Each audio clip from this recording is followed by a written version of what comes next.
This vacation home is exclusively for my parents. I won't let your parents use it." I was stunned by my husband's words. He had casually purchased $1 million vacation home, and now his true intentions were clear. So that's what this is all about, I thought, realizing his motives. I had reached the end of my patience.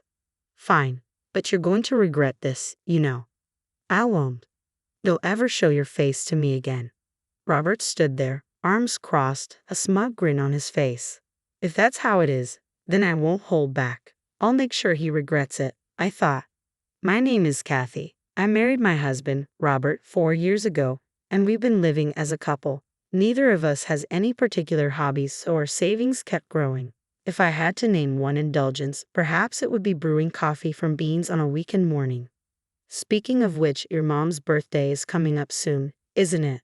I asked Robert, holding a freshly brewed cup of coffee. We're both in our mid-30s, and Robert's parents are turning 60 this year, a year ahead of mine. How about we give them a spa retreat as a gift for their birthdays? It'd be a nice memory, don't you think? A good idea, right? When I suggested this, my husband agreed.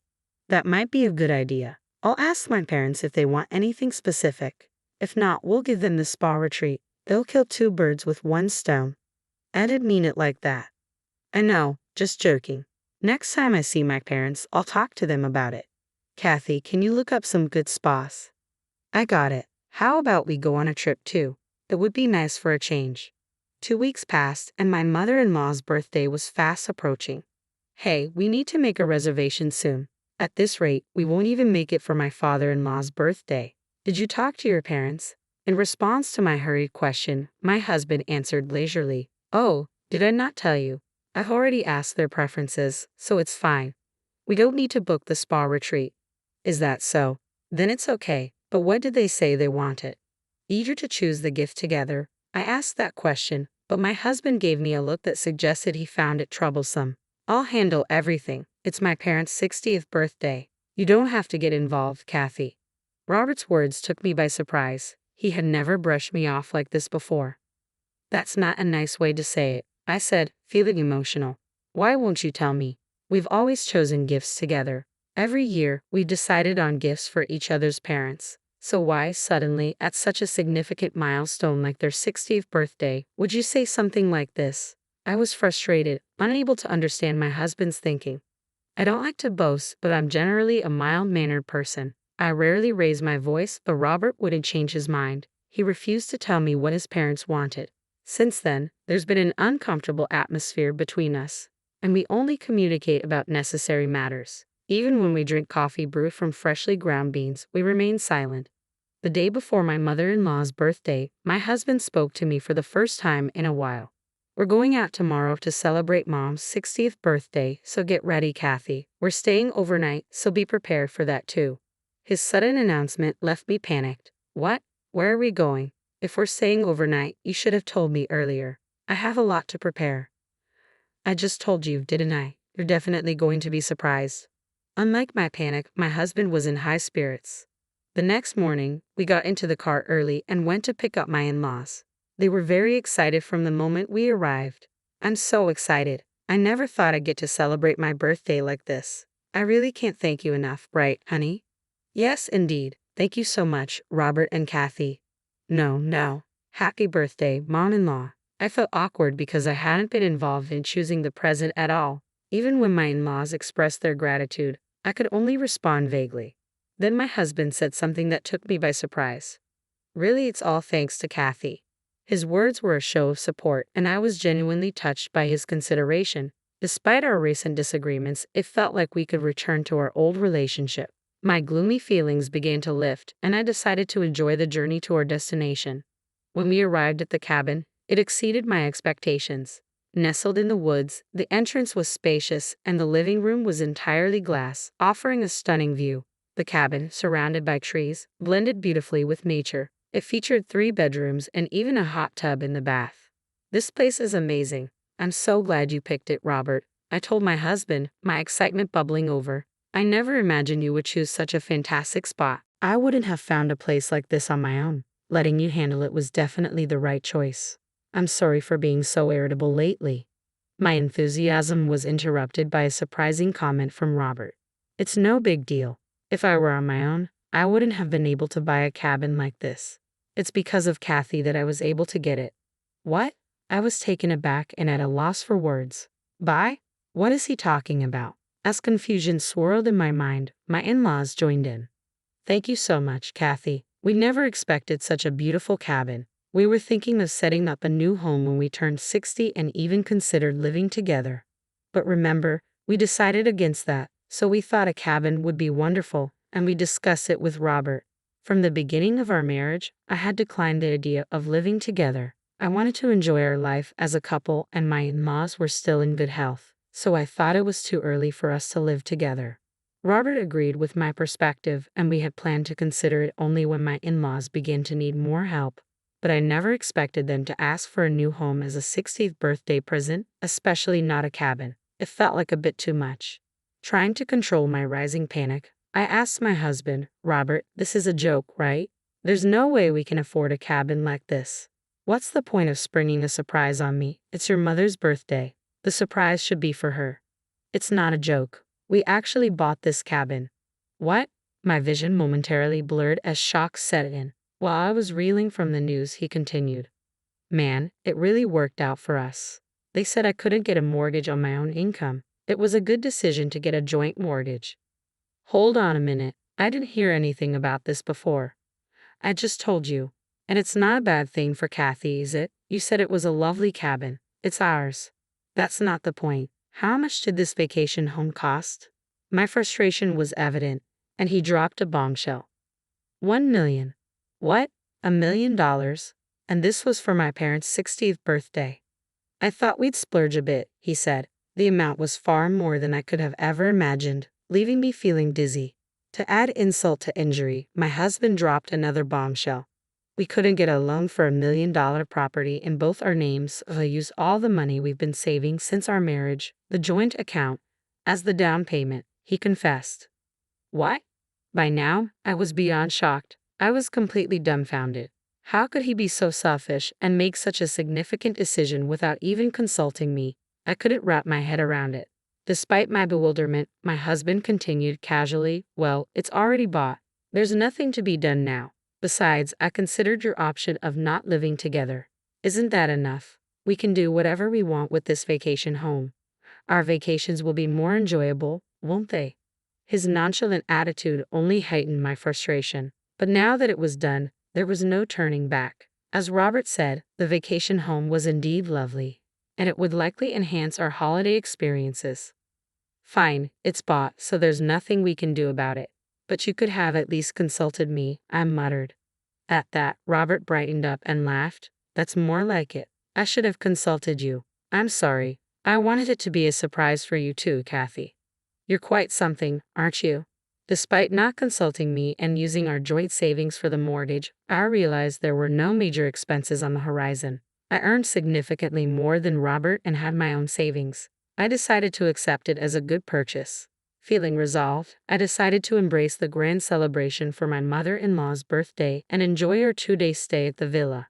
Once home, I brewed a cup of coffee and reminisced about our stay. The villa was indeed splendid, with a wood-burning stove in the living room that would be perfect for winter. Feeling content, I turned to Robert and said, Hey, when are we going back to the villa? I want to pick out some new dishes for it. Yeah, I'll check with my parents. Can't we go by ourselves? Well, the villa is technically in our names, but it was a gift for my parents' 60th anniversary. It wouldn't be right if they had other plans, he explained. I had a nagging suspicion, even though the villa was technically ours, it felt like it might end up being treated as my in-laws' property. I quickly suggested, since it's our villa, we could invite my parents too, right? Yeah, if they're available, he replied non-committally. At least he didn't refuse outright. That was a small relief. Still, I couldn't shake the feeling that my optimism might be misplaced. For the past 6 months, I hadn't been allowed to stay at the villa even once. I would drive there, drop off my in-laws, prepare their meals, and then head back home. The next day, I'd pick them up, clean up, and drive them back. It had been this way for 6 months. Despite my numerous complaints, Robert always had an excuse, sometimes even yelling at me.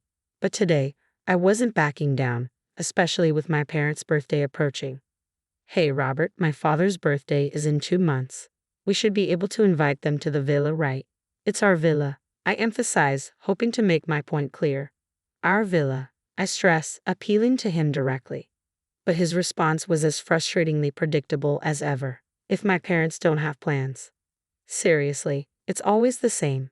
We haven't stayed at the villa once in the 6 months since we bought it. It's always about your parents.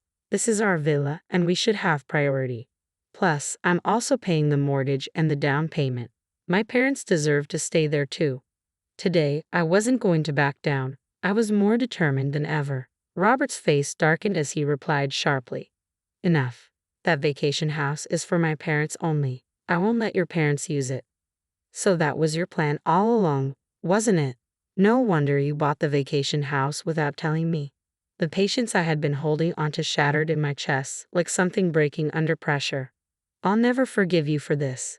Don't think you can get away with such selfish behavior. I confronted him directly. Fine, if that's how it is, I won't hold back anymore. Let's get a divorce. What the hell? You're being so petty. Well, whatever. My parents appreciate the vacation home, and I'm sure my mom will handle the housework. I won't be troubled at all without you. And if we're divorcing, I'm not letting you use the vacation house. Are you still okay with that? He wore a smug expression, arms crossed in satisfaction. I felt a pang of regret for falling for his manipulative tactics, but it was too late for that now. All that was left was to seek my own form of retribution. I lowered my voice and applied pressure, determined to make my point. Are you sure about this? You're going to regret it. Not a chance. Fine, it's settled then. Don't ever show up in front of me again. The next day, I filed for divorce. It was processed without any issues, and I decided to walk back to my parents' house. A few months later, Robert called my parents' house in a state of panic. When I answered, he was frantic. Is that you, Kathy? What do you want now? We have nothing left to discuss. He shouted back in desperation. I tried calling your cell phone. Why didn't you answer? Some person claiming to be your lawyer showed up at my house today. Is this something you arranged? Can you explain what's going on? What's there to explain? The lawyer's message is clear. Since we're divorced, I won't be paying the mortgage. If you don't agree to this, I'm considering selling the vacation house. That's all there is to it. But that vacation house is in both our names. Even after the divorce, isn't it fair for you to keep paying the mortgage?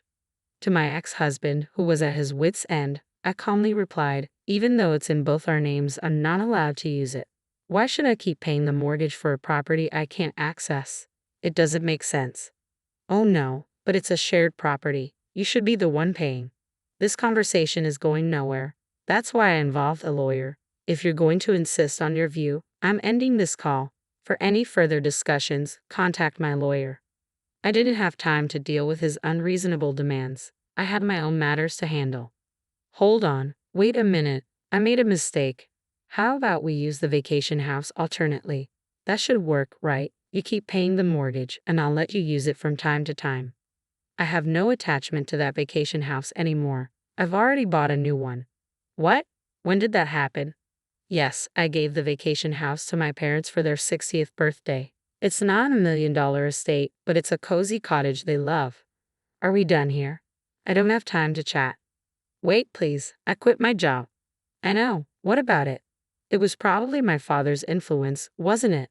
My father is an executive with many influential contacts, including the president of Robert's company. My father must have complained about how Robert treated me, leading the company president to take action. I heard that Robert chose to resign voluntarily after receiving pressure. I'm sure the company president did something behind the scenes. Hey, help me out, Robert pleaded, his voice choked with emotion. I've been getting hostile looks from my coworkers. I quit my job and found a new one, but the salary is lower. I can't keep up with the mortgage payments on my own. Isn't it your father's responsibility to cover the mortgage? He's so self-centered. How far will he go to satisfy himself? I was at my breaking point with his selfishness. Sure, my father might have played a role in your job situation, but you're the one who caused the initial problem, Robert. Don't try to shift the blame. You're at fault for using our shared property to please your parents. You've brought this on yourself. I didn't think it would turn out like this. You reap what you sow. I hope you suffer through mortgage hell, you selfish jerk. Wait, please. I heard his desperate plea but hung up the phone without hesitation. Over the following months, I worked through my lawyer and finally extricated myself from the mortgage on the vacation house. Ultimately, Robert couldn't manage the mortgage payments alone, and the vacation house was sold. With the property's value having dropped, Robert ended up in debt.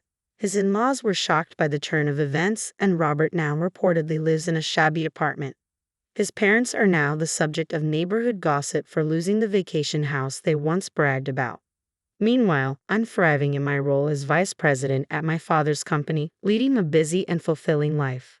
My happiest moments are now when the three of us visit the vacation house on our days off and enjoy a relaxing cup of coffee together.